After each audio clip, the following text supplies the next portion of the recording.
네, 여러분 안녕하세요. 조민경입니다. 단계가 격상되면서 다시 온라인 수업을 하게 되었는데요. 자, 그러면 시험 범위를 정리 한번 하겠습니다.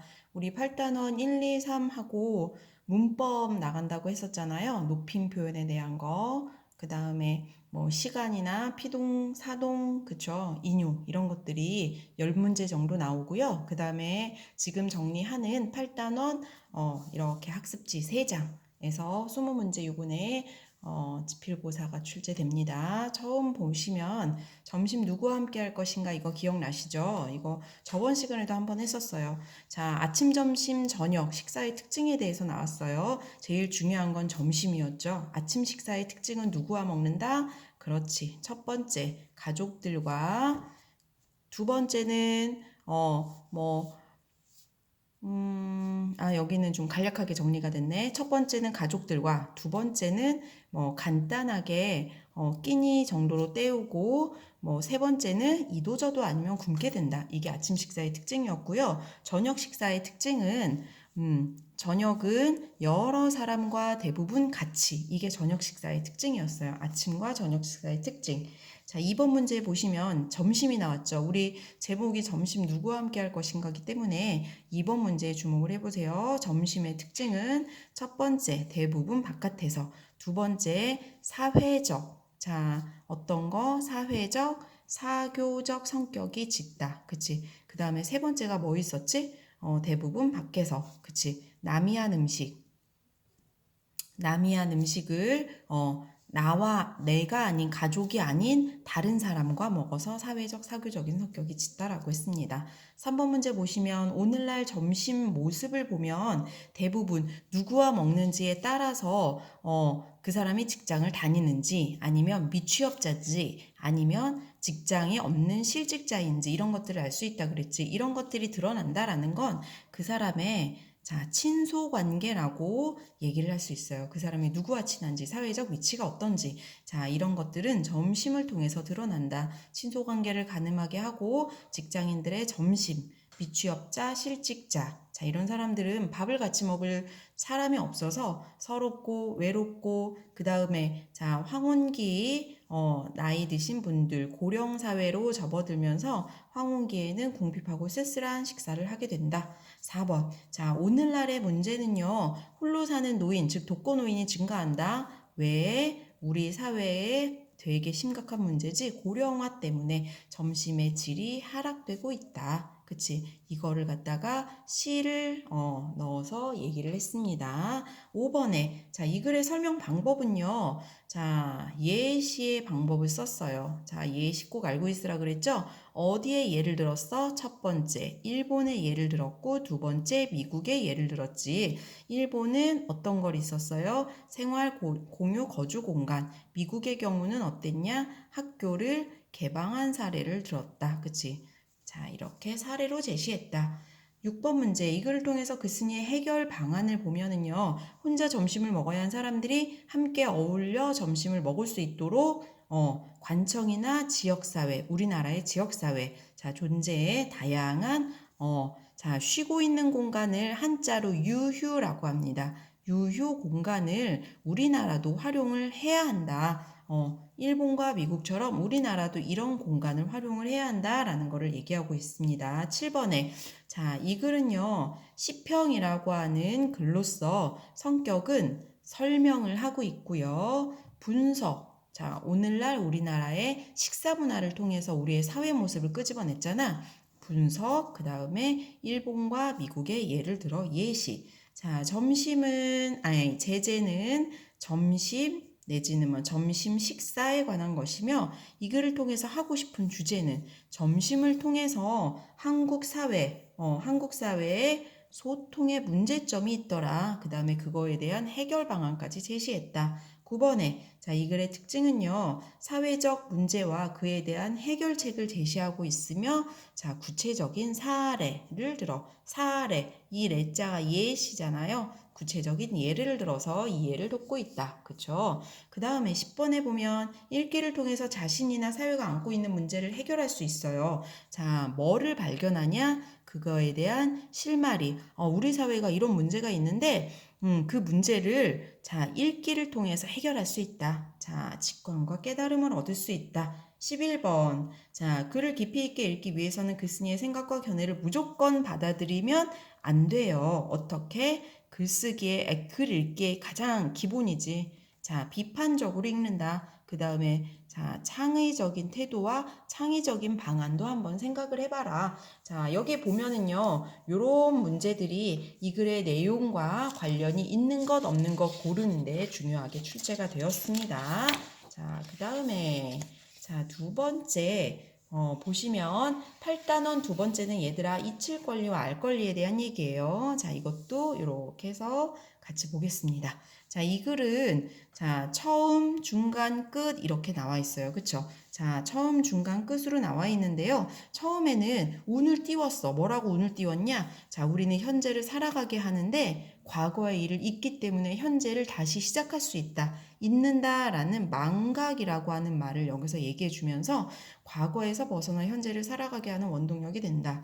중간에는요, 뭐가 나오냐면 너희들 이런 거 처음 들어보지? 자, 요즘에는 인터넷이 발달하면서 이칠 권리라는 말이 등장하고 있어. 자, 그게 등장하면서 법적으로 이칠 권리를 보장해야 한다. 그래서 어떤 변호사의 예를 들었죠. 자, 이칠 권리를 드디어 보장하기 시작하고 그게 법적으로도 자, 보장받기 시작한다. 이칠 권리를 보장해야 한다는 주장과 근거를 제시하고요.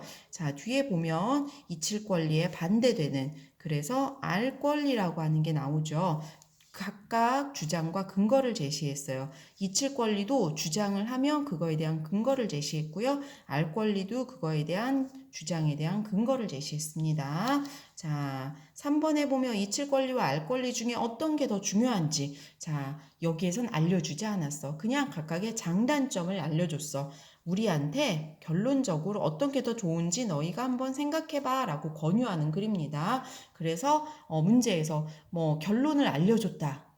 글쓴이가 방향을 제시했다. 이런 거는 틀린 설명이라고 보시면 됩니다. 4번에 보면 이칠 권리에 대해서 설명을 정리를 했어요. 이칠 권리가 뭐냐? 주장과 근거를 들여서 얘기했는데 사생활 보호를 위해서 자신의 개인의 정보가 있지. 그 정보를 삭제해달라고 요청할 수 있는 거야. 내가 원하지 않는 곳에서 원하지 않는 신체 부위를 지킬 수 있죠. 자, 그런 거를 삭제해주세요. 나는 인간답게 살 권리가 있어요. 삭제해주세요. 라고 요청할 수 있는 권리고요.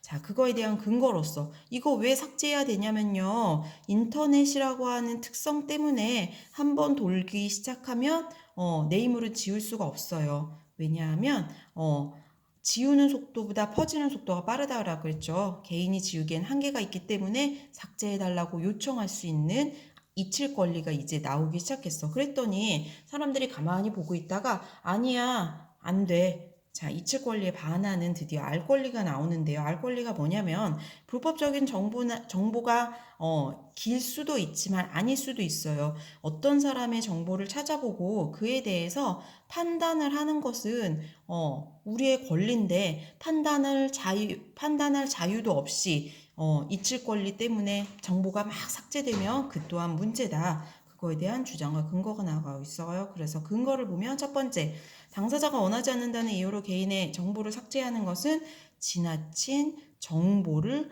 통제하는 것이다. 그치? 법적으로 통제를 하게 법적으로 마련해 주는 거다. 안 된다. 두 번째, 알 권리를 지켜주지 못해서 잊힐 권리를 인정할 경우 법적인 권력이나 자본을 소유한 자, 돈을 가진 사람, 권력을 가진 사람들이 자기의 신분을 세탁할 수 있겠지. 자, 이를 악용할 소지가 크다. 그래서 위험하다. 안 된다. 자, 이래서 이렇게 각각의 주장이 반대되는 주장이 있습니다. 자, 이 글은 설명문이에요. 논설문 같지만 설명문이에요. 왜냐하면 글쓴이가 방향을 제시하지 않았어. 설명만 했어. 우리한테 판단을 요하기 때문에 설명문입니다. 대신에 주장과 근거를 들어서요. 논리적, 예시적 이 성격이고요. 제재는 뭐에 대해서 얘기했지? 잊힐 권리와 알 권리. 자, 이 글의 주제는 잊힐 권리와 알 권리 중 어떤 게 더 중요한지, 어떤 거를 지켜주어야 궁극적으로 우리가 원하는 건강한 사회를 만들 수 있는지 너희 한번 생각해 봐라. 권유라고 얘기했지. 자, 8번에 토론에서 해결해야 되는 문제, 이거 오타 났네요. 해결해야 하는 문제로 토론자가 이를 분석하면서 쟁점을 찾는 것을 우리는 논리적인 재, 자, 논제라고 합니다. 9번에 어떤 사안을 놓고 무엇이 바람직한지 문제 해결 방안을 다루는 것을 자, 정책 논제라고 해요. 그래서 정책에 관련된 뭐 후보자들이 얘기할 때 이런 말들을 많이 씁니다. 정책 논제예요.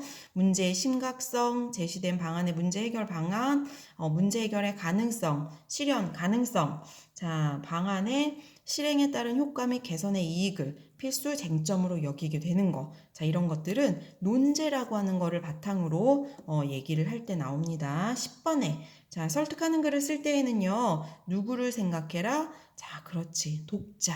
이 글을 초등학생이 읽을 것인지 대학생이 읽을 것인지 아니면 학회에서 여러 가지 전공자들이 읽을 것인지 독자의 생각이나 행동을 변화시키는 것을 목적으로 해서 주장과 근거를 제시하기 때문에 독자를 고려하고요. 독자의 생각이나 행동을 변화시킬 수 있도록 그 목적을 생각해서 알맞은 글쓰기를 해야 합니다. 자, 이렇게 해서 두 번째 끝났고요. 밑에 보시면 잠시만요. 자, 밑에 보시면 이제 마지막 갈등을 해결하는 협상이라고 하는 8단원 마지막 글이 나옵니다. 자, 이 글은요. 제일 처음에 자, 우리가 살면서 갈등을 겪는다. 그 갈등은 협상을 통해서 해결해야 한다. 협상이 필요하다. 세상을 살기 위해서는 협상의 필요성. 자, 개념에 대해서 설명을 했습니다. 자, 중간으로 넘어가면요. 이 글의 중간 내용은요. 협상의 목적, 전략, 그 다음에 사례, 어떤 사례를 들었어? 자, 얘기했었지. 아이 둘이 오렌지를 가지고 다투는 얘기, 그 다음에 한일 월드컵 얘기를 자, 두 가지를 예로 들어서 자, 여기에서는 협상의 목적, 협상의 전략, 그 다음에 협상의 단계 이런 것들을 얘기한 글입니다.